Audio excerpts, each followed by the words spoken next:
But yeah, guys and gals, yeah. So it's been kind of crazy, y'all. It's been kind of nuts. For those of you that don't know, I have been dealing with some, health stuff here behind the scenes. Like nothing, you know, extraordinarily bad or anything, but just something that definitely needed to be looked into. And I'm really glad I sucked up the cojones to just go to the hospital and get really checked out. And I'm really glad I did. The other couple weeks ago, I found out from my doctor, thanks to my Apple Watch, shout out to frickin' Apple, that I have AFib. I have AFib. My watch kept going off about it for like 2 months prior, and I just thought it was like a one-off thing, and that would be it. But obviously, that wasn't the case.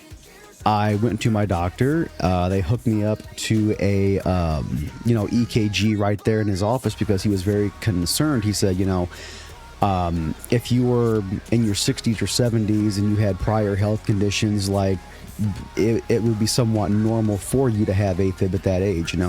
But you're only 35. You're relatively healthy. There's no reason why you should be having AFib. So, he went ahead and put me on blood thinners. I am on Eliquis now, 5 milligrams twice a day, so that is a thing now, but that's fine.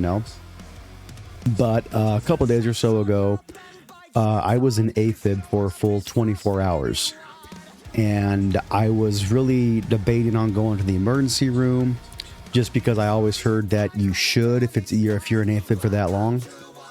And I was talking to my other half, Mo, about it, and she's the one that actually really pushed me to go. And I said, okay, fine, yeah, sure, I'll go. Hey, Dad, let's get packed up and go to the emergency room. And I went there. They, had me hooked up to all these machines and everything. And so what they ended up doing was they ended up putting me on a beta blocker. Like it's called moltrupanol or whatever it is. It's essentially the penicillin for anything for your heart. It controls heart rate, high blood pressure. It actually can control AFib by slowing down your heart rate. And funnily enough, one of the off-label functionalities of this medication actually is anxiety treatments. I didn't know that, but I just happened to figure that out by looking it up. And I can say that for the last 2 days, and as of right now,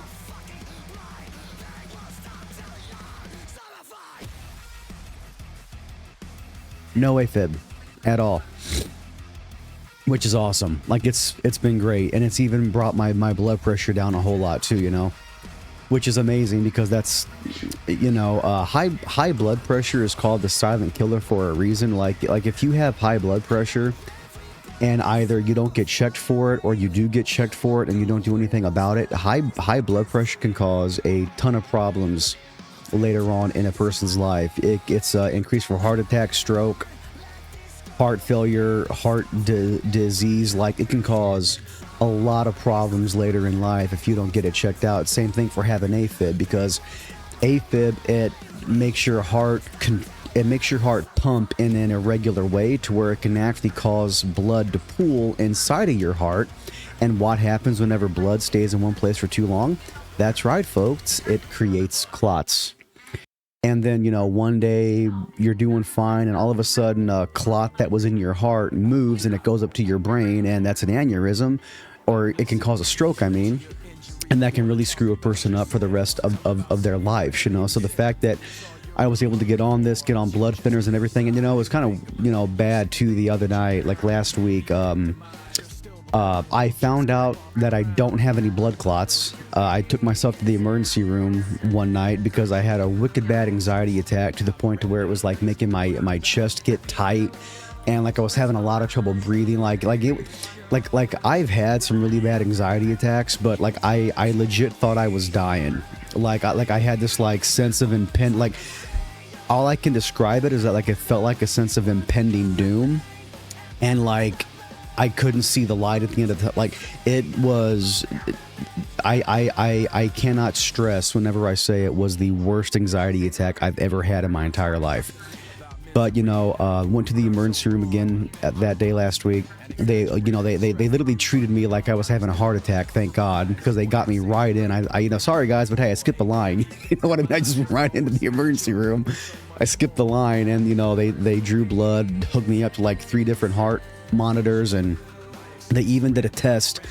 I didn't even know you could do this, but there's actually a blood test that they can do to look for blood clots, because whenever a blood clot breaks down, it actually releases a certain type of protein. I didn't even know this.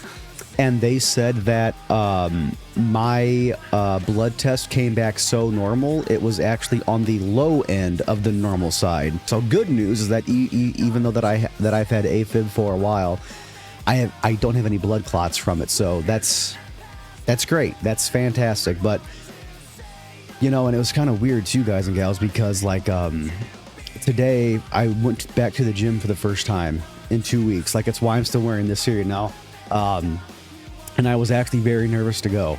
Like, I was really nervous to go because I've always heard that beta blockers, they can not limit you in the gym, but they can like because a beta blocker is essentially a rev limiter for your heart. It doesn't allow your heart rate to get up as high as you're probably used to getting whenever you're doing intense workouts. But I'm happy to say, though, that at least for me, for the kind of workouts, for the kind of lifting that I do, it didn't limit me. I didn't lose any strength. I was able to do everything I normally do. And I also did 30 minutes of cardio today, too.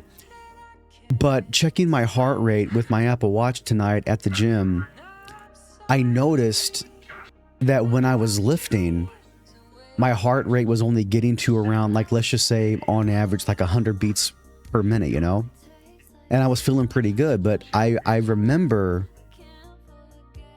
before I got put on this medication that whenever I would lift, just from lifting, my heart rate would get to nearly 200 beats per minute from just lifting weights, from curls, bench press, squatting. Like, yeah, of course you exert yourself, obviously, because you're at the gym, but like, it didn't really make sense to me. And I remember, like, whenever I would get done at the gym, I would always feel tired. Like I don't mean tired because I worked out, like, oh my God, I could like pass out right now. I am like exhausted. But had a great workout, had a great lift, had a great walk session on the treadmill today, 3.5 miles per hour for 25 minutes. I was watching one of my favorite shows on my phone, so I did like almost a mile and a third, I think it was, like 20 minutes, like 25, 30 minutes or so, just a brisk walk, and I felt good. Like I felt really, really, really good. And the more I was thinking about it, I was like, I wonder if this entire time I've had a problem with a high heart rate, which was leading to high blood pressure. And both of those combined is 9 times out of 10 always a shoo-in for AFib. You know what I mean? So this new beta blocker I'm on, it's good for blood pressure, it's good for AFib, it's good for heart rate control. It's off-label use for anxiety, and I got that too. And I didn't even know this, but on the off chance there might be something wrong with my thyroid causing all of this, like, hyperthyroidism or something. Apparently this can also help your body not absorb the hormones from your thyroid that can cause problems like high blood pressure, AFib, all that. So, like, this is apparently a wonder drug. This is apparently one of the #1 medications they prescribe for this kind of thing. So, like, this is awesome. Like, this is actually really cool.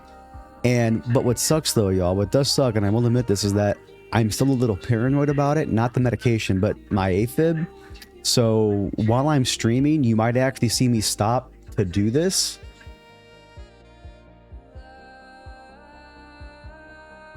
And all I'm doing is just checking my heart rate. Because, a normal heartbeat is like bump, bump, bump, bump, bump, right?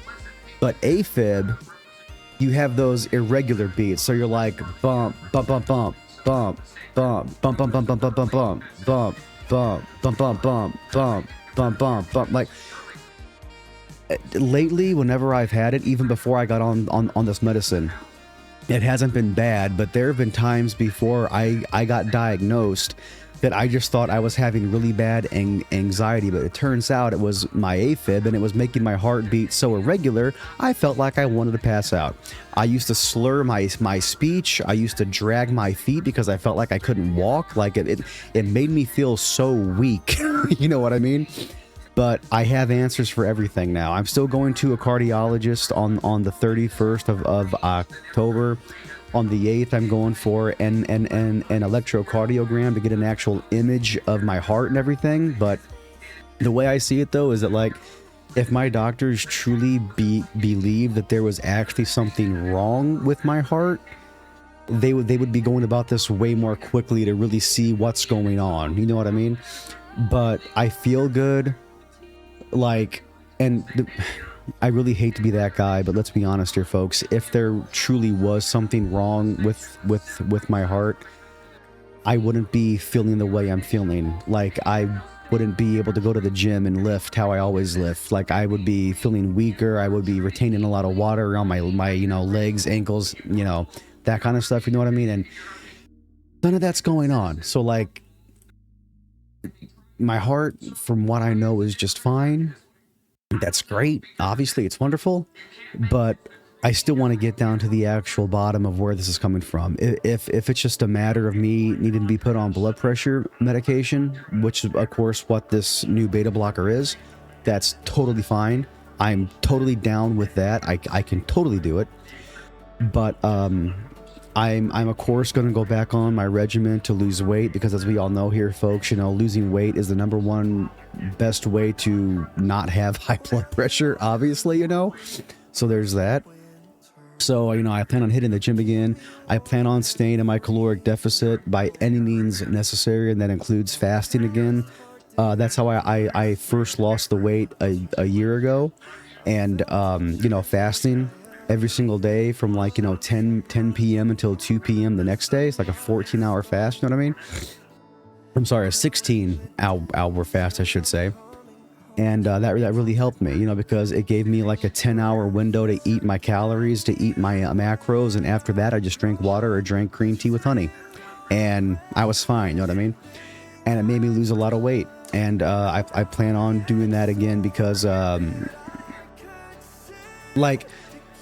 don't get me wrong, I'm holding steady at like 220, but I did gain like 15 pounds back over the last 4 or 5 months because, to be brutally honest, y'all, I got lazy. And I hate saying that, but that's just me holding myself accountable. I got lazy, and that was stupid. That was so fucking stupid, but I got lazy. Because I'm like, oh yeah, guys, I weigh 205 pounds now. I can ease up on training. And no, you don't ease up until you get to where you want to be. And then when you get to where you want to be, you do what it takes to stay where you want to be. You know what I mean? Like, if I was trying to be a bodybuilder, I could just say that, oh, I'm bulking again. But no, I don't want to be a bodybuilder. I just want to be thin and healthy. And of course, I do want to retain the muscle I currently have. Maybe pack on a few more pounds of muscle over the course of this cut and everything. But at the same time, though, I just want to be healthy. I want to give my heart the best shot it can to, be ticking for the next, I'm 35 now, for at least the next 40 years. You know what I mean? 40, 50 years, you know what I mean? And anything I could do to put less strain on that, that's what I have to do, you know what I mean? So I'm doing this live right now so I can hold myself accountable, and you assholes on Twitter can point me to this clip.